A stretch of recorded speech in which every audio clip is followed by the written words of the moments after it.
हैं। सबसे बड़ा सवाल यही है बिहार में चुनाव से पहले पीएम मोदी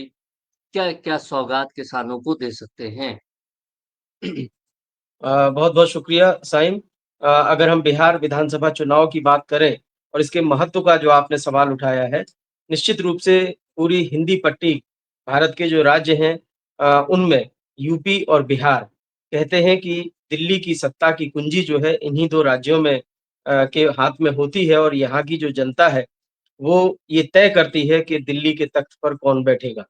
तो इस लिहाज से अगर हम देखें तो उत्तर प्रदेश और बिहार ये 2 बड़े महत्वपूर्ण राज्य हैं, चूँकि यहाँ का जो डेमोग्राफिक इक्वेशंस हैं, अगर हम उनके लिहाज से इस सारी परिस्थिति का विश्लेषण करें, तो ये चुनाव बहुत जटिल भी होता है इन राज्यों में विधानसभा का चुनाव। यहाँ तक कि मेरा मानना है कि बिहार में ख़ास तौर से अगर हम देखें,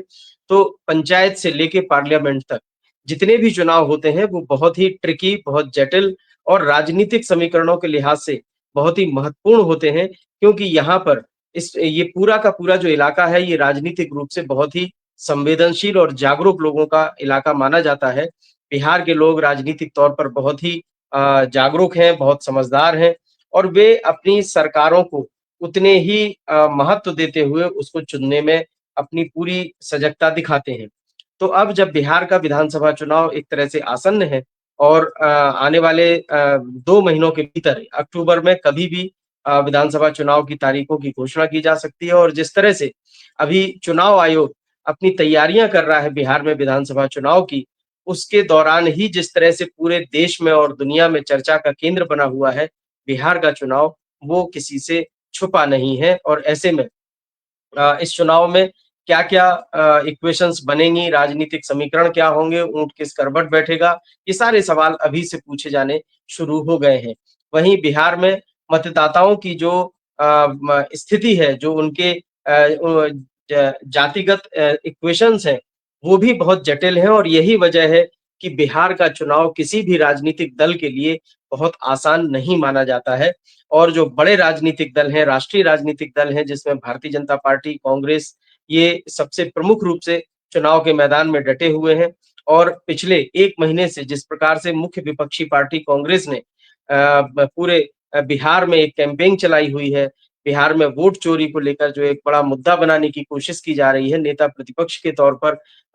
जो राहुल गांधी हैं, कांग्रेस के वरिष्ठ नेता हैं, वो पूरे बिहार में इस समय दौरा कर रहे हैं, यात्राएँ चल रही हैं। हालाँकि कांग्रेस का अगर देखा जाए तो बिहार में विधानसभा चुनाव के लिहाज से बहुत कुछ स्टेक पर नहीं लगा है। बिहार की अगर मुख्य विपक्षी पार्टी के तौर पर हम बात करें, तो राष्ट्रीय जनता दल जो है वो सबसे बड़ी पार्टी है, लालू यादव की अगुवाई वाली पार्टी है और लालू यादव और राहुल गांधी दोनों की पार्टियां एक साथ मिलकर और तमाम जो विपक्षी गठबंधन की पार्टियां हैं वो मिलकर अपने चुनाव की तैयारियां कर रही हैं। लेकिन अभी जो सत्तारूढ़ दल के तौर पर हम देखें तो सबसे बड़ी पार्टी भारतीय जनता पार्टी है और बीजेपी की तरफ से अभी तक कोई ऐसा बड़ा राजनीतिक दांव नहीं चला गया है, यानी पूरा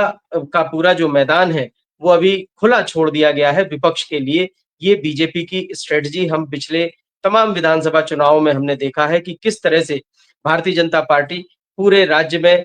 विपक्ष को खेलने का मौका देती है और इसके बाद जब विपक्ष अपने सारे दांव आजमा लेता है तब फिर जाकर बीजेपी और उसके एलाइज जो है अपने राजनीतिक दांव-पेच दिखाना शुरू करते हैं। तो अभी एक शुरुआत हुई है, कांग्रेस जिस प्रकार से बीजेपी को और खास तौर से प्रधानमंत्री नरेंद्र मोदी को घेरने की कोशिश कर रही है, उससे पहला संकेत यही मिल रहा है कि बिहार में विधानसभा चुनाव जो है, वो अब राष्ट्रीय चेहरों पर लड़ा जाएगा। बिहार के जो स्थानीय चेहरे हैं जिसमें लालू यादव मेरा अपना व्यक्तिगत तौर पर ये मानना था कि अगर इस बार का विधानसभा चुनाव होता है, जिसमें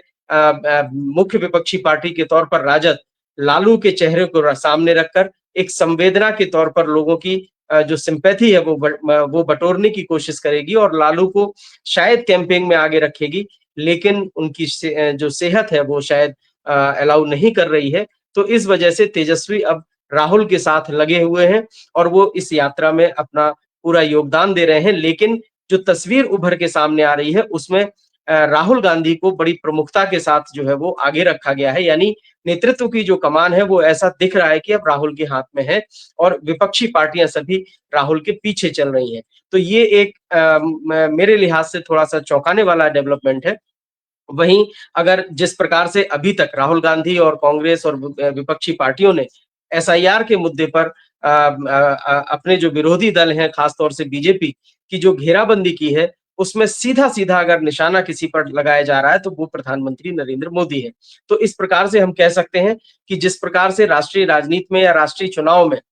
मोदी वर्सेस राहुल हो गया था इलेक्शन, वैसे ही कोशिश अब बिहार में की जा रही है और मुझे थोड़ा-सा अभी अब शक होने लगा है कि चुनाव की जो तस्वीर है, वो आने वाले समय में कुछ और ही परिणाम देगी, जो उम्मीद हम कर रहे थे या अभी इलेक्शन पूरा बाकी है, अभी देखना पड़ेगा, बहुत सारी चीज़ें अभी देखने को मिलेंगी। लेकिन अभी-अभी तुरंत कुछ कह पाना थोड़ा जल्दबाजी होगी, लेकिन फिर भी चुनाव बड़ा रोचक होगा। अब अगर हम देखें कि बिहार के विधानसभा चुनाव में लोगों की क्या भूमिका होगी, तो निश्चित रूप से बिहार एक ऐसा राज्य है जो ग्रामीण बहुल आबादी है वहाँ पर, मतदाताओं का एक बड़ा वर्ग है जो गाँव देहात से आता है। तो ऐसे में सुनिश्चित बात ये है कि किसानों की भूमिका बहुत महत्वपूर्ण होगी और किसान इस मामले में अगर देखा जाए तो एनडीए से बिहार में नाराज हैं, चूँकि सत्ताधारी पार्टी भी एनडीए ही है, सत्ताधारी अलायंस के तौर पर जेडीयू वहाँ पे बीजेपी के एलाइज़ के तौर पर जो है वो शासन में है, नीतीश कुमार पिछले लंबे समय से 15 से ज़्यादा साल हो चुके हैं, वो मुख्यमंत्री हैं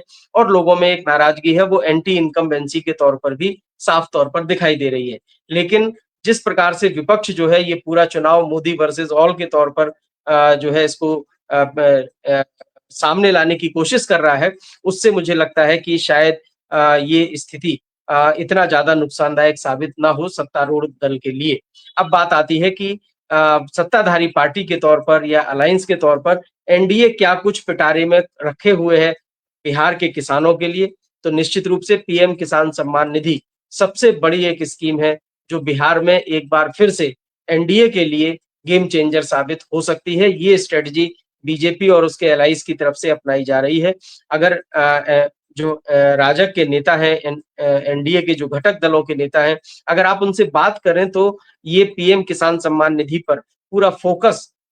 इस पूरे अलायंस का है और ये लोग इस बात की कोशिश में हैं कि बिहार विधानसभा चुनाव की तारीख घोषित होने से पहले-पहले पीएम किसान सम्मान निधि की जो राशि है उसमें इज़ाफ़ा करने की घोषणा कर दी जाए और 21वीं किस्त जो कि उसी समय नवंबर-दिसंबर के समय जो वितरित की जानी होती है उसमें ये बढ़ी हुई राशि किसानों को दे दी जाए। तो इससे जो है ग्रामीण इलाकों में सबसे ज़्यादा असर होगा और एनडीए को इससे लाभ मिलेगा, ऐसा स्ट्रेटजी के तौर पर अपनाया जा रहा है। वहीं दूसरी जो योजनाएँ हैं पीएम किसान सम्मान निधि के अलावा किसान कल्याण और ग्रामीण विकास से जुड़ी हुई जो योजनाएँ हैं, जिसमें केंद्र सरकार बड़ी भूमिका निभाती है, उन योजनाओं को भी फ़ोकस में रखने की एक कवायद चल रही है, जिसमें सबसे प्रमुख और महत्वपूर्ण ऊर्जा संरक्षण को लेकर पीएम कुसुम योजना जिसमें सोलर पंप किसानों को दिए जाते हैं। इसके अलावा सोलर एनर्जी से किसानों को छोटी-छोटी यूनिट चाहे वो फूड प्रोसेसिंग यूनिट हो या सिंचाई के संयंत्र हो या दूसरे अन्य उपाय जो सोलर पर चल सकते हैं, उसमें ग्रामीण इलाकों में बिहार सरकार की मदद से इन सभी योजनाओं को लागू करने की बात हो रही है। फूड प्रोसेसिंग पॉलिसी के तहत देखा जाए तो बिहार के किसानों को ज़्यादा से ज़्यादा संख्या में उद्यमता से जोड़ा जाए, उसके लिए भी काफ़ी प्रयास किए जा रहे हैं। यानी ये सभी योजनाएँ ऐसी हैं, जो सीधे तौर पर एक इंडिविजुअल के तौर पे किसानों को प्रभावित करती हैं और किसानों को जो है लाभ पहुँचाने वाली ये योजनाएँ हैं। जो एक यूनिट के रूप में अगर हम देखें तो एक व्यक्ति को अगर लाभ पहुँचाने वाली योजनाओं में इन सभी स्कीम्स को शामिल किया जाता है, तो ऐसी योजनाओं को भी आगे लाने की कोशिश हो रही है। दूसरा जो सबसे महत्वपूर्ण पहलू होगा बिहार के विधानसभा चुनाव में, ग्रामीण आबादी में महिलाओं की ज़्यादा से ज़्यादा हिस्सेदारी को देखते हुए बिहार विधानसभा चुनाव में भी महिलाओं से केंद्र में महिलाओं को केंद्र में रखने वाली जो योजनाएँ हैं, उनको जो है वो प्रमुखता से एक बार फिर से इसका रिव्यू किया जा रहा है और रिव्यू के आधार पर जो इलाके अभी अछूते रहे हैं, उन इलाकों में महिलाओं की भागीदारी इन योजनाओं के माध्यम से सुनिश्चित करने के प्रयास किए जा रहे हैं। तो एनडीए अभी पूरी तरीके से अपनी जो योजनाएँ हैं, उनको ज़मीन पर उतारने में लगा हुआ है। अभी किसी तरह का कोई ऐसा प्रचार-प्रसार जैसा कोई काम बड़े पैमाने पर देखने को नहीं मिल रहा है। पीएम मोदी की जो रैली हो रही है बिहार में, अभी तक 3 दौरे उनके हो चुके हैं। उसमें बड़ी विकास परियोजनाएँ जो हैं, उनको लागू किया गया है, जिसमें सड़क, गाँव से सड़कों के माध्यम से शहरों को जोड़ना और बड़े शहर जो हैं, उनमें इंफ्रास्ट्रक्चर के बड़े जो है वो प्रोजेक्ट हैं, उनको लागू करने का काम हो रहा है और इसके अलावा आईटी सेक्टर को भी बिहार से ज़्यादा जोड़ने की कोशिश करने वाली जो परियोजनाएँ हैं, वो अभी लागू की जा रही हैं। तो एनडीए की जो पूरी एक कैंपेन चल रही है, वो साइलेंट मोड में है, लेकिन वो ग्राउंड पर काम करने वाली स्थिति कैसे पैदा हो, इस पर काम किया जा रहा है और ज़मीनी तौर पर जब काम होता है, तो लोगों को वो अपील भी करता है। तो ये एक साइलेंट कैंपेन अभी बीजेपी की तरफ से चल रही है। ग्रामीण इलाकों में महिलाओं के लिए जिस तरह से मैंने पहले भी कहा कि ड्रोन दीदी से लेकर बैंकिंग सखी तक, जितने ऐसे काम हैं जो महिलाएँ कर सकती हैं, उन सभी योजनाओं को ज़मीन पर उतारने के लिए युद्ध स्तर पर काम चल रहे हैं। बिहार सरकार को इसमें जो है